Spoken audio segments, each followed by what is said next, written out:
Tomorrow we have Ronnie coming in. Just got a notification. Hey, welcome back to fucking Touching Tips with Frank. It's me, Big Frankie, and we are still here with Mr. Eric Anton, national champion of three-pump jumping it. We love him. He brought his father. His father's still here. Yep. Still here, holding strong. Yep. We love it. Back in his vessel. Yeah, back. He got all swept up. He got in there. Mm-hmm. Might be a little bit of dust. That was a tragedy. Ah, God. I'm gonna think about that forever. Probably. I've never seen someone's father dead on the ground before. You're incredible. That was an accident. That was very vulnerable. Yeah. So, no, yeah. Tell me more about comedy. What are you excited for? I did have a question for you actually about it. I wanted to know about your writing style. Uh-huh. I wonder this often about you specifically because I can never honestly picture you sitting down and writing for some reason. How do you write? Like, what do you do? Well, I don't sit down and write. You don't sit down and do it. No, I've never typed anything out or really written anything in like a notebook, really, except for set lists. Yeah, I've never seen you have a notebook. That's so true. Yeah. Yeah. I don't do that. You keep notes on your phone though. I do keep Well, I keep I'll think of a joke and then I'll title it, and yeah, then I just have that in my notes, and then I just can glance at it.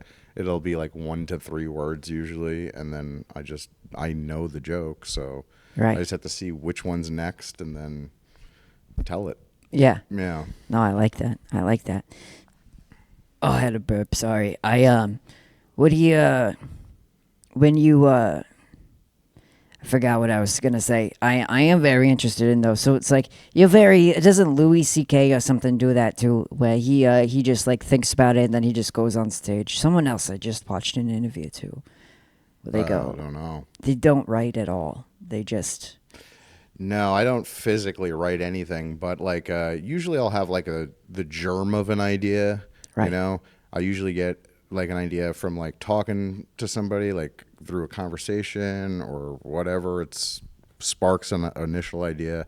I'll write that down, and then it's just talking to myself basically. I drive around all day for work, so I'm telling my jokes out loud to nobody and working on the rhythm and the timing of it, and then I'll just try to improv stuff around that, and then most of the time it works itself out where I keep improving and editing like that, but it's all in my head. Right. Yeah. I mean, maybe there's been an occasion where I was really drunk or something and was scared I would forget it the next day, so I might write that down. Yeah. But yeah, that's about it. That's mind-boggling to me a little bit. I don't know that that's the way to do it though, because everybody has the different ways though. Everybody has their own approach. You got to find what works for you. Yeah, no one person's advice has ever fully worked for me personally. I always take different people's advice, and I kind of take a little bit over here, I feel a bit over there. If you write your joke out, you're solidifying it and saying this is done now, when your joke should kind of always sort of evolve, right? So it's yeah. I feel once you put it on paper, you're saying the end. Right. And then it never improves after that. But that's just my hang up. I mean, that might work for a lot of people, but it doesn't work for me. Yeah. Oh, that's cool. That is cool. I think about the solidifying part. Sometimes I'll use a pen, sometimes I use a pencil. If I'm using pencil, it's never solid in my brain. Gotcha. You know what I mean? Yeah, sure. It's kind of weird like that. Mm-hmm. Even if I'm not, I don't know. That's just me. But how long have you been doing this? I know you started somewhere else and then you came here and started doing comedy as well. Yeah. Started in Montana. I did comedy there for 3.5 years, and then I moved here about 4 years ago, so I'm about 7.5 years in. Wow. I've officially done stand-up in Minnesota longer than Montana now. So what's your favorite part about like being on stage specifically, like take all the other parts away, take about like all the other things. When you hit the stage and when you're doing, say, like you're doing 15, 20, 30, like however long, what is your favorite part about being on the stage? Does that make sense? I just like being silly and getting laughs. I mean, I love like trying to break certain audience members too. If I Love see that. like somebody that hasn't been enjoying the show thus far, like I love trying to break that person. You know, what's weird is because like when you get to a more professional level of comedy, you have a spotlight in your face Yeah. and then you can't see the audience. And even Yeah. though that's professional and good for the audience, it kind of I like seeing the audience. I I do love too. seeing their reactions. Yeah, it's important, I I think think. it kind of is. Yeah, I don't know. I especially for like just I mean like a local show or a mic or whatever, seeing the people's faces is fun. Yeah. You know. And I also try not to have eye contact with any one person for too long. Yup.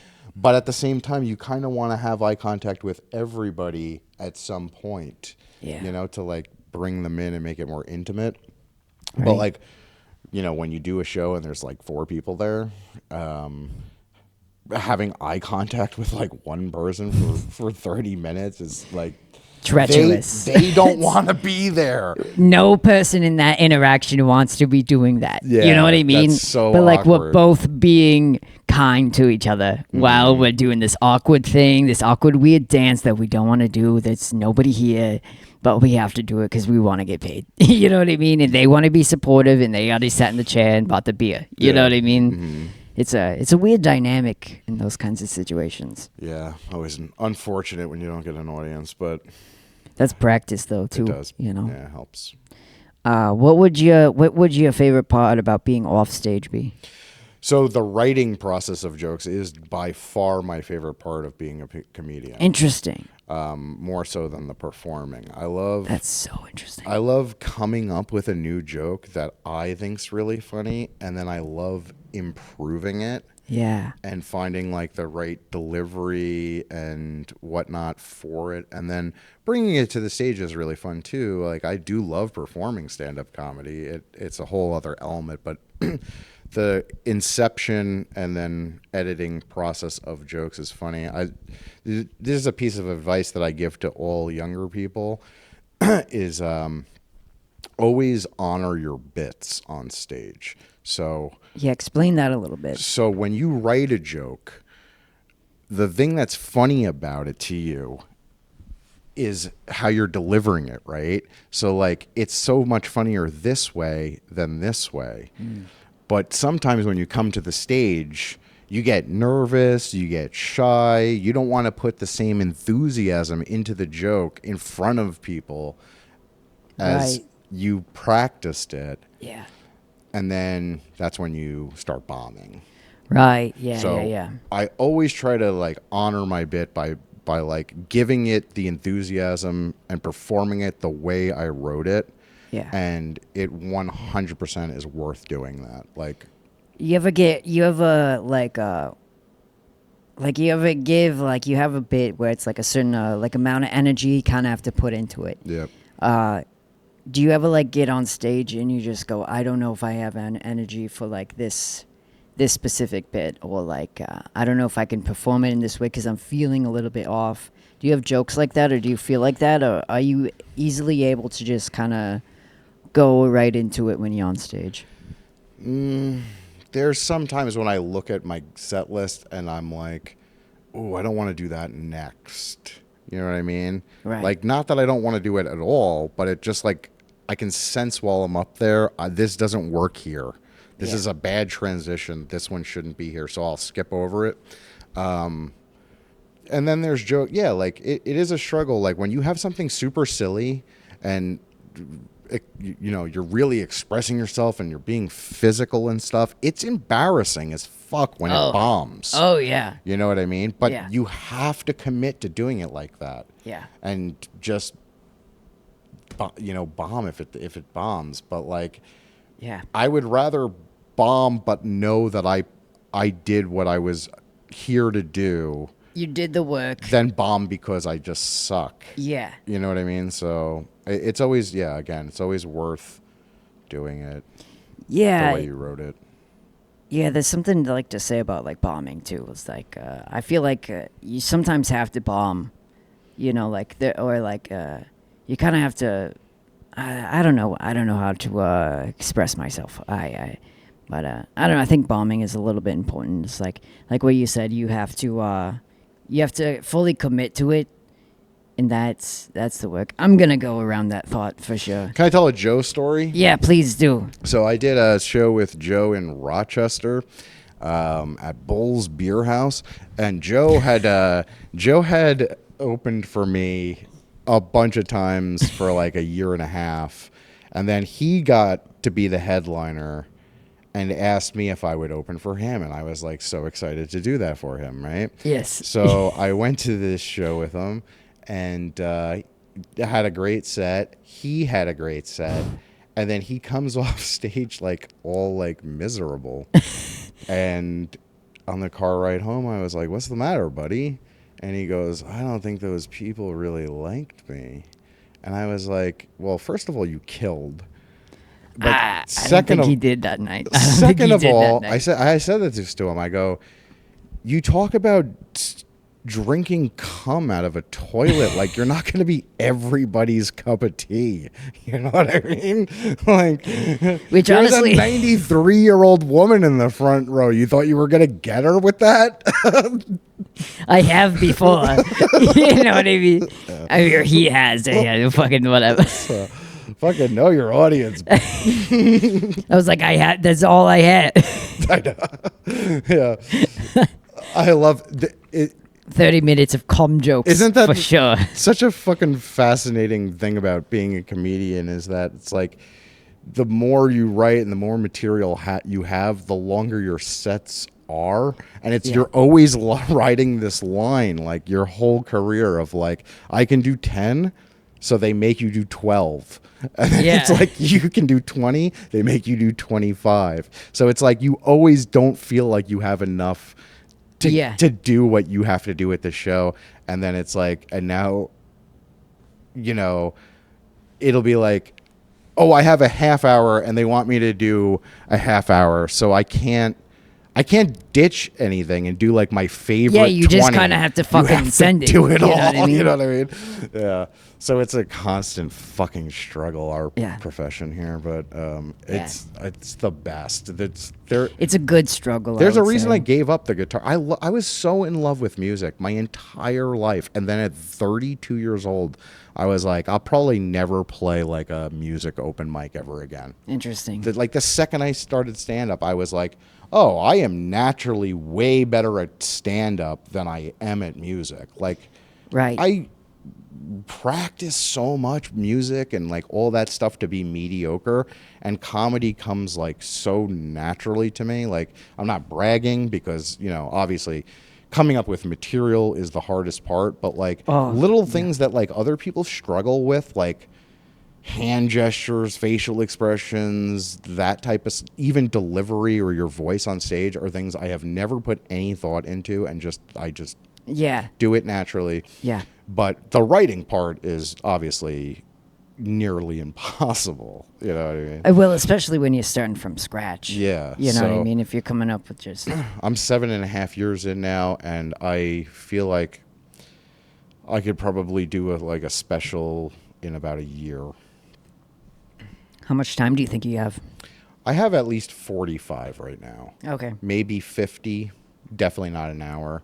I mean, I have stories that I could pad an hour out with. Yeah. But then it's like I feel like I would be doing material that's not really up to par with my other stuff. I think about that a lot too, because like sometimes I write jokes and like they perform well. Yeah. You know what I mean? I take them around and I fucking do them, but like I never put them, if they don't hit a certain mark for myself, I won't put them in with the rest of them. Sure. You know what I mean? I'll throw that away for sure. Well, now that I'm trying to write funny songs, I think about maybe I'll have a couple funny songs in my special. Yes. Which is weird because it's like I've been doing stand-up 7.5 years, and now all of a sudden this other thing Yeah. is here, and that could fill some time. But I also haven't played those songs live yet, so I don't know if people are gonna like them. But I think they're pretty funny. Yeah. This might be a good. Like a good place to practice that. I mean, like the Warriors Garden. Mhm. Not to push my agenda here. No. Not to push this Warriors Garden agenda on you, but this might be a good place. Especially if you wanted to plug some stuff in. We have a whole setup back there, and this room is actually pretty set up. I feel like you should bring it here sometime. Well, you know how comedy works. If something works in one place, I'll do it every single place for like a year. Yes, 100%. 100%. For the rest of your career, you will do that one song. Right. Yes. Yep. You have the same 45 minutes in that one song, and that's the only thing you'll ever do. Yep. Because that's comedy. That's what we do. It's weird though when you're doing, like, I won that song parody competition. Yeah. And it had jokes in it, but it was like really only like 5 jokes in like a 3-minute song. And yet they killed so hard because they're like in the song, you know what I mean? Yeah. Like if you only got 5 laughs in 3 minutes as a stand-up comic, you'd be fucking terrible.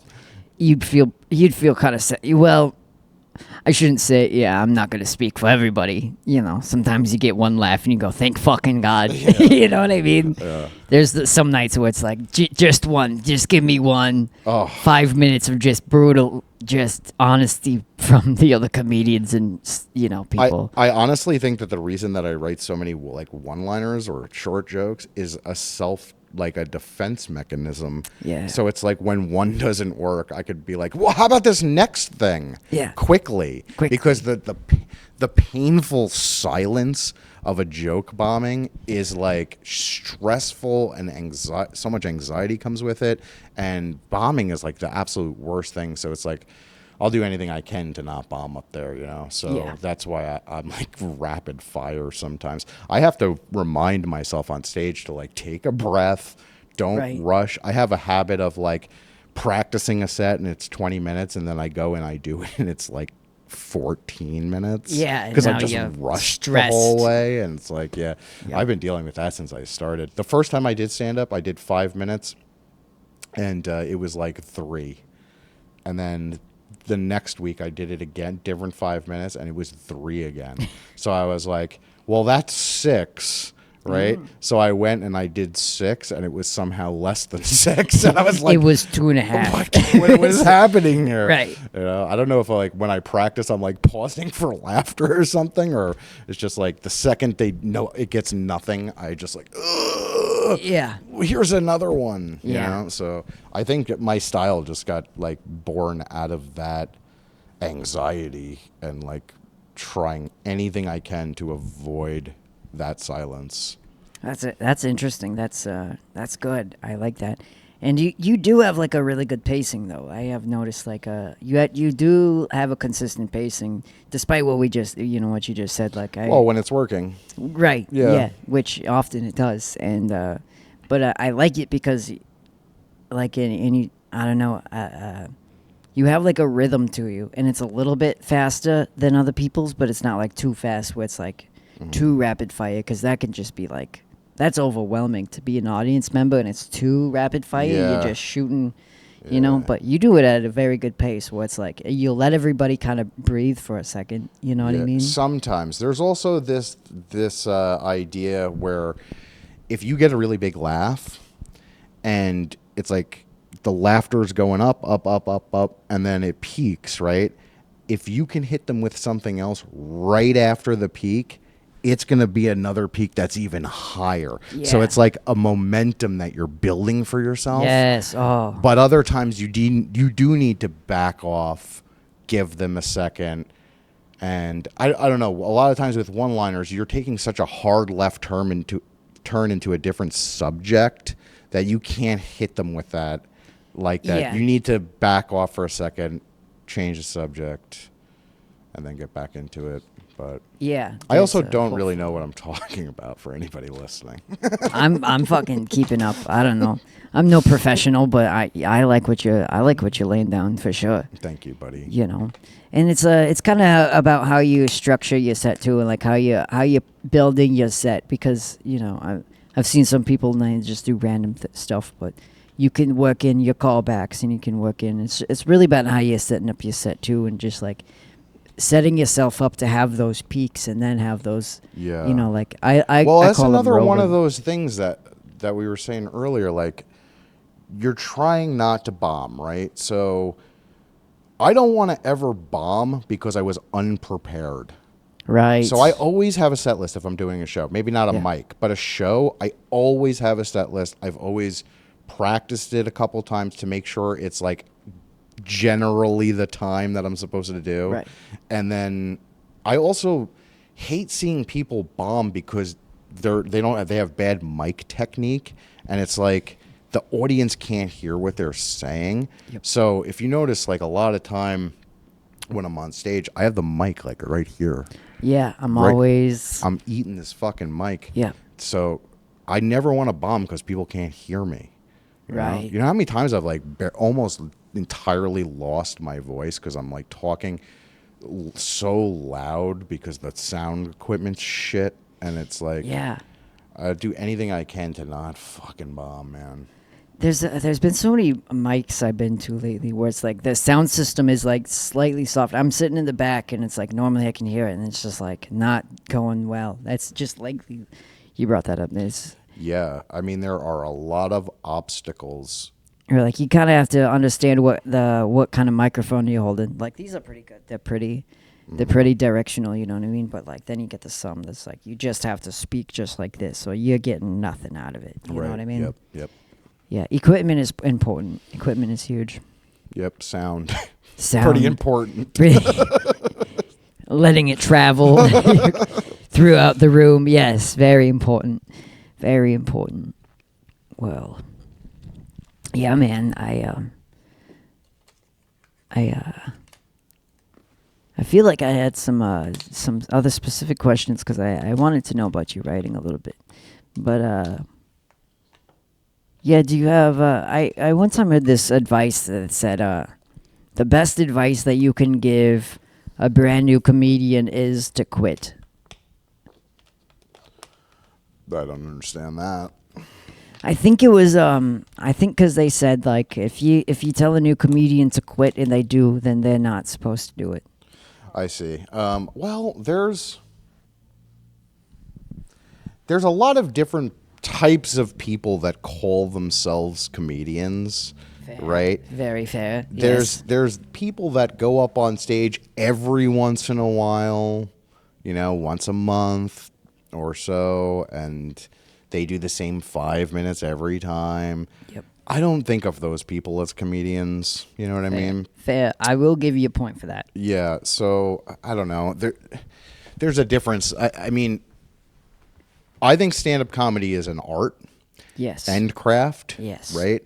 And And craft, you can yes. tell pretty quickly whether somebody is passionate about that art.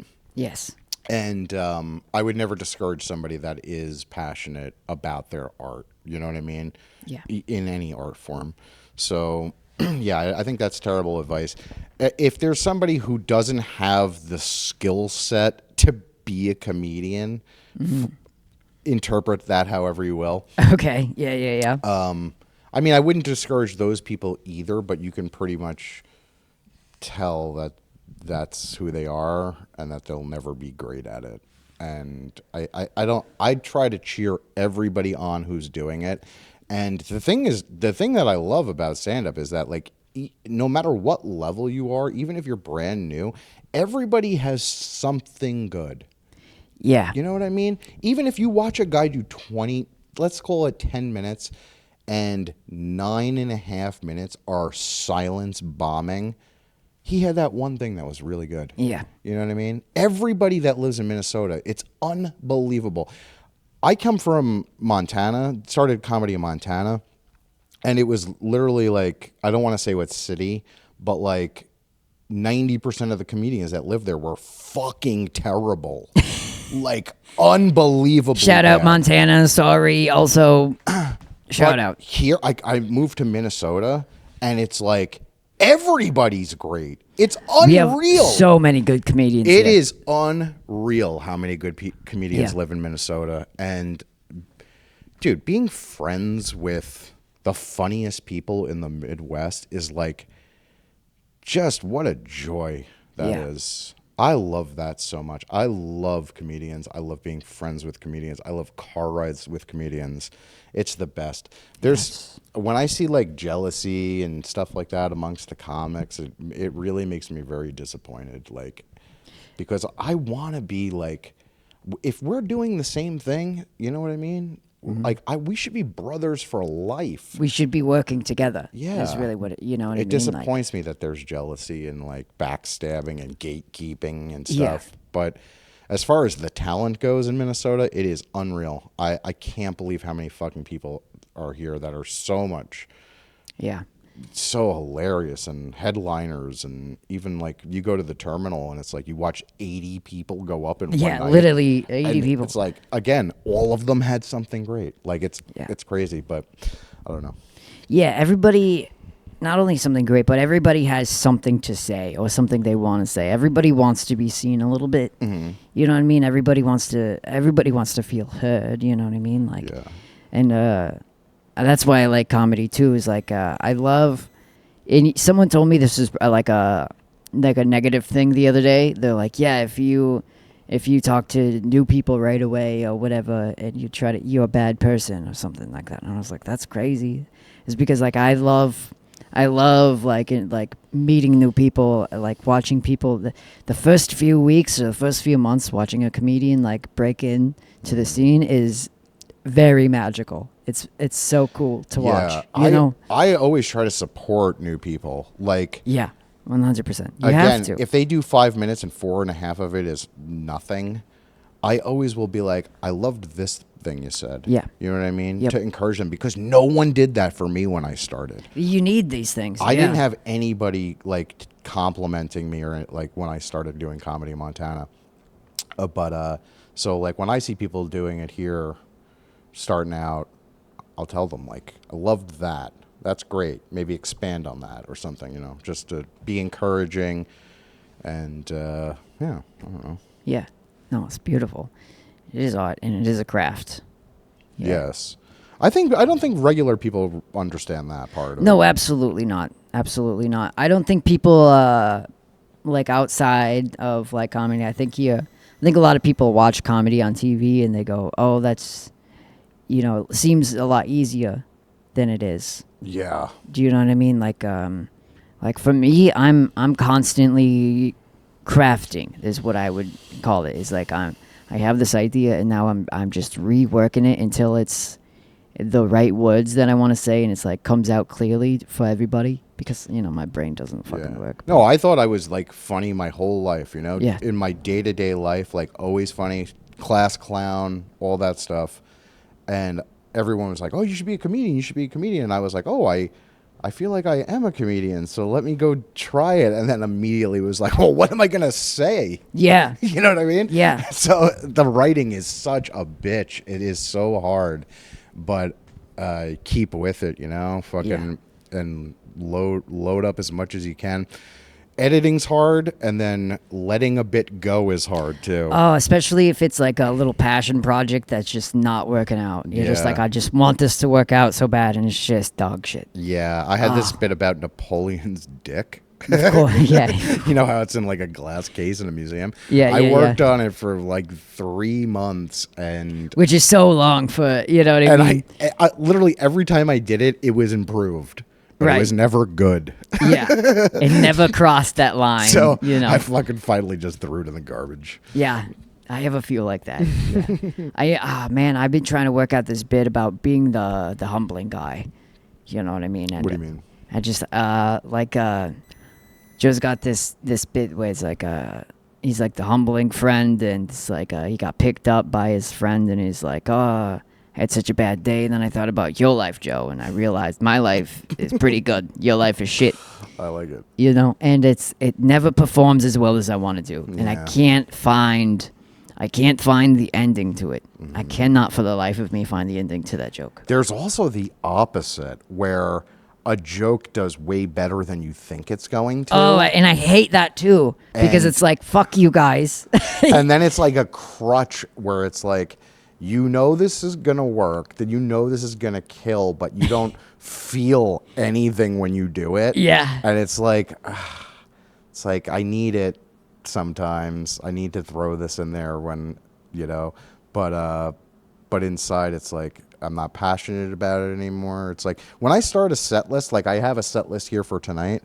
The first thing I do is I throw my new stuff in, and then I look over my older stuff, and I'm like, which are the ones that I'm passionate about doing right now, which changes all the time, day to day. It's like, oh, I'd really like to tell this one tonight. Yeah. So then I have new stuff I'm really passionate about, and then I have to fill in the gaps to make it to 25 minutes or whatever. So when you're saying you're filling it with the new stuff, and then are you putting that at the top of your list, or are you just starting to like working around the new stuff? How do you generally I will put newer stuff in the middle. Okay, so it's like a sandwiched in there. Yeah, especially if I'm trying new stuff at a mic, if I'm trying something at a mic, it's always in the middle. I'll do something really good at the start. Yeah. Work on new stuff, close strong. But on a show like this, I'm not going to open with something new, but it'll be spread out throughout the course of it. I'm not going to open or close with a new thing. Right. But that's tough. It'll be sprinkled in there. You're right. Yeah. Yeah. That's good. That's interesting. Well, Mr. Eric Anton, do you want to plug some of your social medias, your Instagram, your TikTok, your YouTube channel, anything like that? I guess my Instagram at Eric Anton S. At Eric Anton S. Yep. What's the S? My real last name starts with an S. I won't ask again. Thank you. You're welcome. That's your Instagram. You got TikTok? No. You got YouTube? Not that I want to promote. You should subscribe to this channel. You got Pornhub. I do. Your Xhamster. Oh yeah, I forgot about that one. Yeah, Xhamster. That's a good one. Sure. Yeah. You want to plug any of those? My OnlyFans. OnlyFans. Yep, get that in there. At Eric Anton S. At Eric Anton S. Half off for the next 3 weeks. Yes. You're going to do some special dances with your father. Thank you so much for having me. This was a blast, dude. Yeah, thank you. I love you so much. I love you so much, too. Before we go, I am going to give a little shout out. This podcast is recorded here at the Warriors Garden Comedy and also a THC shop. At the front of the shop, they got the THC. At the back, they got this stage right here where we are, and they got some really cool stuff. They got gummies, they got drinks, they've got even scrubs and beard oil. Actually, it's pretty cool. But right now, they've got some mini leaf night sleep gummies right now, bedtime blend. These are the best selling right now. They've been the best. They taste the best. We got 10 milligrams. I've 25. had those. Those are awesome. They are, aren't they? Yep. Yeah, so I actually might get a new one. Actually, my mom gets those ones all the time to help her sleep. They work. Yeah. She's out cold about 30 minutes after taking one of those. Nice. Yeah, they got this one and they got another flavor over there. And I think I saw some new drinks in the fridge too. Yep. I saw some new drinks. I'm actually pretty excited to try. I think some black cherry or something like that I saw. I love anything black cherry. Nice. Yeah, me too. Otherwise, they got shows here every Friday. We got an open mic, and every Saturday we have shows. Today we're gonna have a show, with the headliner, Mr. Eric Anton. If you want to catch me, Big Frankie, you can see me at Joe Addict, at Joe Addict on Instagram, Joe.Addict on TikTok. We got Joe Addict Johnson on YouTube. That's where you can find this full video. Anything else we need to plug? I don't have anything else. Man, I'm trying to think. I feel like I'm missing something. Fuck it. Our friends' venues. Maybe? Yeah, we got Terminal Bar. Terminal. There's a new place in Arden Hills. Arden Hills. It's called the Comedy Bunker. Yes. That's going to be great. They have such a nice room there. It's just a wonderful setup. Obviously, the Warriors Garden's great. The Warriors Garden. I don't know. There's a ton of great venues in Minnesota. It's unreal. Yeah. A lot of great comedians. A lot of that. Hopefully, we'll have it on the show. Yeah. On Yes. this one. Yeah, yeah. Hell you yeah. should have a bunch of. There's tons of more people you could have on. We're fucking killing this extra. That's what I'm calling Extra. Yeah, intro, extra. Sure, yeah. That makes sense, right? Yeah. We're killing this exit scene. Should Thanks we for just having me. You're welcome. High five.